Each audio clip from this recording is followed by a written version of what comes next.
भक्त कवि ने कहा कि श्री कृष्ण को बहुतों ने देखा, पर जैसा एक ने देखा वैसा किसी और ने नहीं देखा। बोले श्री कृष्ण को किसने देखा? तो एक भक्त ने लिखा कि देखन को घनश्याम की मूर्ति, देखन को घनश्याम की मूर्ति, चाहिए सूर की आंधरी आंखें। श्री कृष्ण को देखने के लिए तो सूरदास जी की दृष्टि चाहिए, भक्तिमती मीरा जी की दृष्टि चाहिए।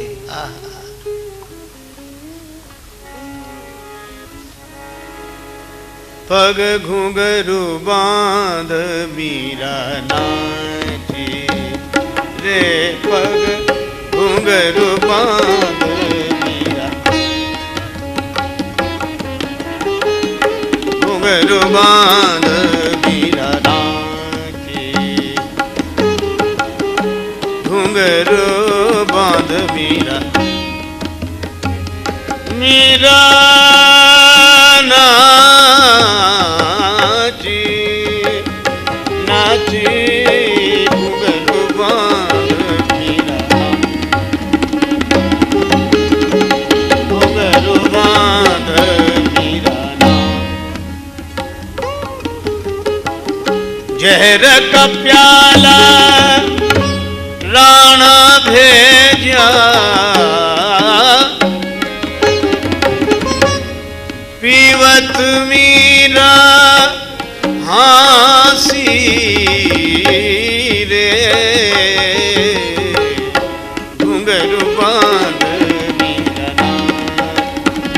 रे, पग घुंघरू बांध मीरा रे, पग घुंघरू बांध मीरा, बांध मीरा, बांध मीरा। जहर का प्याला। लेकिन एक भक्त सज्जन ने लिखा कि प्याला जो हाथ में आया तो कर में प्यालो देख मीरा होए अधीर नाची, देख कालकूट नाची छाया महाकाल की, नाच उठी दासी निज जीवन सफल जान, नाच उठी कुमति कराल नरपाल की, नाची देवांगना हुलास लिए मानस में। कौन कौन नाचा? कर में प्यालो देख मीरा होए अधीर नाची, और जो विष देखा तो देख कालकूट नाची छाया महाकाल की। भगवान शंकर नृत्य करने लगे। पार्वती जी ने पूछा क्या बात है, आज इतने मगन क्यों? शिव जी बोले भगवान के नाम पर जहर पीने वाला मैं ही था, लेकिन आज भगवान श्री कृष्ण के नाम पर जहर पीने वाली भक्तिमती मीरा। यह दृश्य देखकर मुझे प्रसन्नता हो रही। नाच उठी देख कालकूट नाची छाया महाकाल की, नाची देवांगना। देवांगनाएं प्रसन्न थी कि मीरा जहर पीकर शरीर छोड़ेंगी तो यहाँ आएंगी। उल्लास लिए मानस में और नाची अति आनंद में देह मुंडमाल की। भगवान शंकर तो नृत्य कर ही रहे हैं। और नाच उठी दासी निज जीवन सफल जान, नाच उठी कुमति कराल नरपाल की। लेकिन यह क्या? मीरा ने सोचा विष पीने के पहले एक बार देख तो लूं। तो नाच उठी नैनन की पूतली प्याले बीच, नाच उठी नैनन की पूतली प्याले बीच, और पूतली में नाच उठी मूर्ति गोपाल के।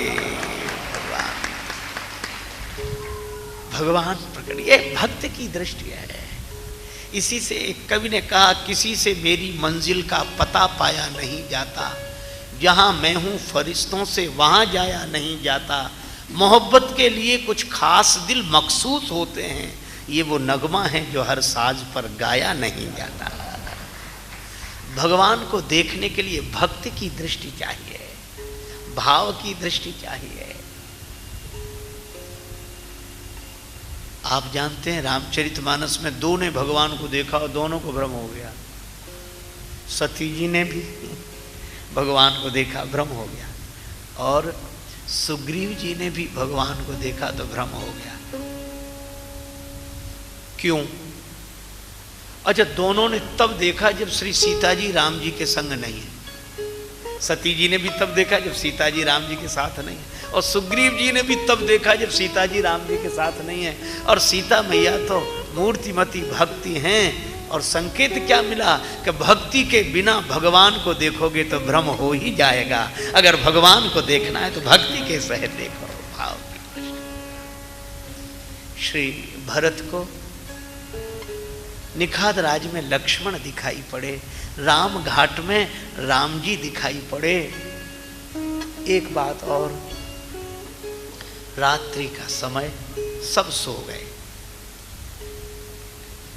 निखाद राज लौट कर आए कि देखें अब तो भरत जी भी सो गए होंगे, लेकिन यह क्या, इतनी रात हो गई, भरत अभी भी जाग रहे हैं। निखाद राज ने कहा कि आपने विश्राम नहीं किया।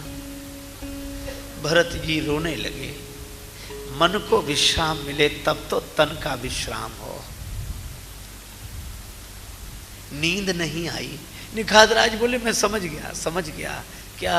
बोले जिन नैनों में नीर हो उन नैनों में नींद कैसे आ सकती है?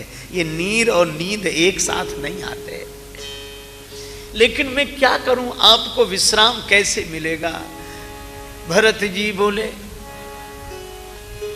कहत सखही सोई ठाव दिखाऊ, नेकु नयन जिय जरनी जुड़ाऊ।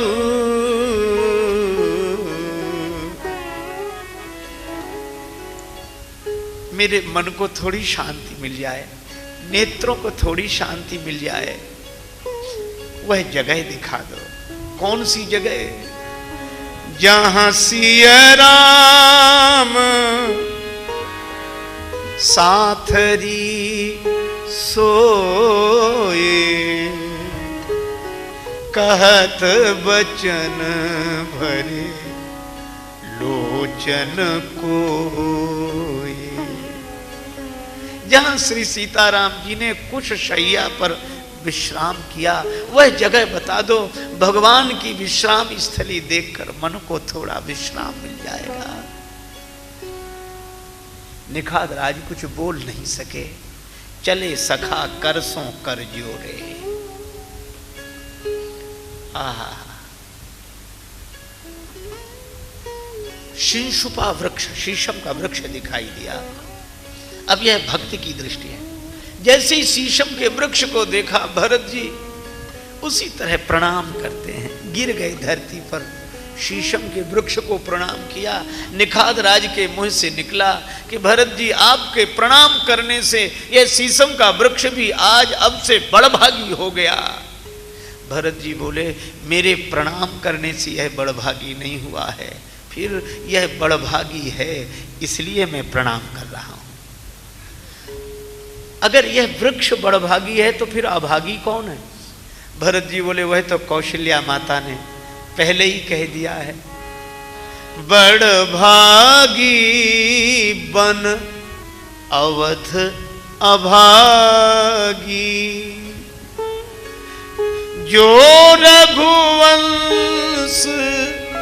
तिलक तुम त्यागी, बड़भागी बन अवध अभागी। अयोध्या अभागिनी है, पर यह वृक्ष बड़भागी है। सारे संसार को जिनकी कृपा छाया में रहने का अवसर मिलता है, वे भगवान इस वृक्ष की छाया में रहे। यही तरुतर प्रभु बैठे जाई, करही कल्प तरुतास बढ़ाई। कल्प वृक्ष भी कहता है कि हम स्वर्ग में हैं, काश अगर हम भी धरती पर होते तो भगवान हमारी छाया में आकर बैठते। भरत बहुत पुलकित हो रहे थे कि यही वह वृक्ष है जिसकी छाया में श्री राम जी रहे। लेकिन जैसे ही नीचे दृष्टि गई, कुशासन बिछे हुए थे, अब तक कुश शैया बिछी थी। निखाद राज बोले, यह श्री राम जी की कुशशैया और यह श्री जानकी मैया की कुशशैया। और वहां धनुष बाण लेकर बैठे थे लक्ष्मण भैया। आहा, निखात राज बोले मुझे आज भी वो दिन याद है जब राम जी कुशशैया पर सोए तो मुझे याद आया सोने के महलन में चंदोबा चारु मोतिन के, हीरन की झालरें हिले हिलोर खाए के, ऐसे भवनों में निवास करने वाले सोई रघुनाथ, माथ नीचे धरी हाथ सोए, पाथरी शिला पे कुछ साथरी बिछाई के। पत्थर की शिला पर कुशासन बिछाकर सिराने हाथ रखकर श्री राम सोए। निखात राज बोले यह मैंने देखा। भरत जी बोले मैं कुशशैया देख रहा हूं, लेकिन एक बात है भैया निखात राज, क्या? राम जी की कुशशैया देखकर तो फिर भी कुछ धैर्य रखने की चेष्टा कर लेता हूं, लेकिन जानकी मैया की जब कुशशैया देखी, सीय साथरी देखी, मेरा हृदय वज्र से भी कठोर है, फट क्यों नहीं जाता? क्यों? भरत जी बोले भैया निखात, मुझे वह क्षण याद आ रहा है जब मिथिला नरेश महाराज श्री जनक अपनी बेटी श्री जानकी जी को विदा करने लगे। परम करुणा का क्षण था। देखत ही सिय मूरति को निज अंग विसूरति खोवन लागे, मंत्री सवै मन मौन धरे, मिथिलेश की सूरत जोवन लागे, मानो विराग की राख महीप, द्रगंजलि बिंदु सो धोवन लागे, और ज्ञान की तो मर्याद मिटी, कह जान की रोवन लागे। लीन राय उर लाय जान की मिटी, महामर्याद ज्ञान की। और श्री राम जी से बोले राम जी आवने होए जवे ससुरारी, लली सुकुमारी हुको संग लीजो। और एक बात तो ऐसी हृदय द्रावक कही कि कांकरी हूँ जो सिया के कबों, कांकरी हूँ जो सिया के कबों, पग में गड़े तो पतिया लिख दीजो। और उन श्री जानकी जी को इस निवेदन के साथ जनक जी ने विदा किया। और महाराज दशरथ कहते रहे कौशल्या जी से, बधू लरकनी, ये बालिका है, अभी ये अपना घर नहीं समझती, अभी पराया समझती। पर घर आई तो राखेऊ नयन पलक की नाई। और कौशल्या जी ने कैसे रखा? नयन पुतरी करी प्रीति दृढ़ाई। और श्री सीता जी अयोध्या में रही कैसे? पलंग पीठ तज गोद हिडोरा, सिय न दीन पग अवनि कठोरा। श्री सीता जी ने कभी कठोर पृथ्वी पर चरण नहीं रखा। और भरत जी कहते हैं कि उन श्री जानकी जी को कुशशैया पर सोना पड़ा, और वह भी इस अभागे भरत को राज्य मिल जाए इसलिए। और यह दृश्य मैं स्वयं देख रहा हूं, फिर भी उसके बाद भी मेरा हृदय नहीं फट रहा है। बेहरत हृदय नहारी हर, पविते कठिन विषेक। यह वज्र से भी अधिक कठोर हो गया है। बस भरत जी ने जो इतना कहा, नीचे दृष्टि गई, स्वर्ण बिंदु पड़े थे, सोने के कण।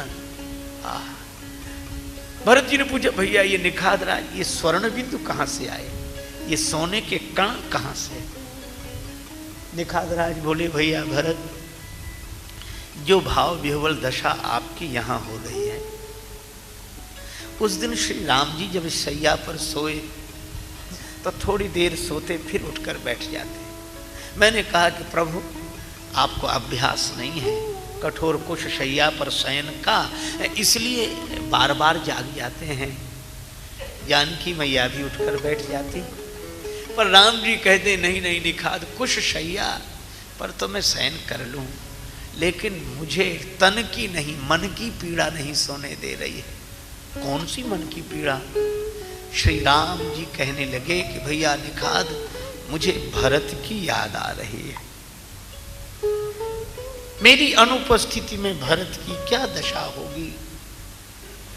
तेही रात पुनि पुनि करत प्रभु सादर सराहना रावरी, निशि सब तुम ही सराहत बीती। तो निखाद राज बोले, जब भरत जी श्री राम जी आपकी याद कर रहे थे ना, तो उनके आंखों में आंसू आ गए और राम जी के आंख में आंसू आए तो श्री सीता जी के भी आंखों में आंसू आ गए। अच्छा, तो फिर क्या हुआ? सीता मैया रोने लगी। तो निखाद राज कहते कि मैंने खुद देखा, जब जब व्याकुल होत सिय अति ही पुलकित गात, तो अश्रु बिंदु होए मही गिरत कनक बिंदु होए जात। सीता जी के आंखों से आंसू गिरते, पर धरती पर गिरते ही वे स्वर्ण बिंदु हो जाते थे। ये वही स्वर्ण बिंदु हैं। एक भक्त ने और सुंदर भाव दिया, कहा कि श्री सीता जी के जो स्वर्ण कर्ण फूल थे, राम जी ने जब उसास भरी भर कहकर, तो वह स्वर्ण पिघल गया, उसके कण गिर गए। भरत जी बोले, कैसी बात करते हो, राम जी मेरा नाम लें और स्वर्ण पिघल जाए। निखाद राज ने कहा, कोई आश्चर्य नहीं। पहले तो मुझे आश्चर्य हुआ, लेकिन अब आपको देखकर कोई आश्चर्य नहीं होता। कहा, क्यों? बोले, आप जब राम कहकर उसास भरते हैं, जब ही राम कही ले ही उसासा, उमगत प्रेम मनहु चहु पासा, द्रवही बचन सुनि कुलिश पसाना, पुरजन प्रेम न जाई बखाना। आप उसास लेकर जब राम बोलते हो, तो आपके बोलने से पर्वत पिघल जाते हैं, पत्थर पिघल जाते हैं। तो राम जी के अगर भरत कहकर उसास भरने से स्वर्ण आभूषण पिघल जाए तो कौन सा आश्चर्य है।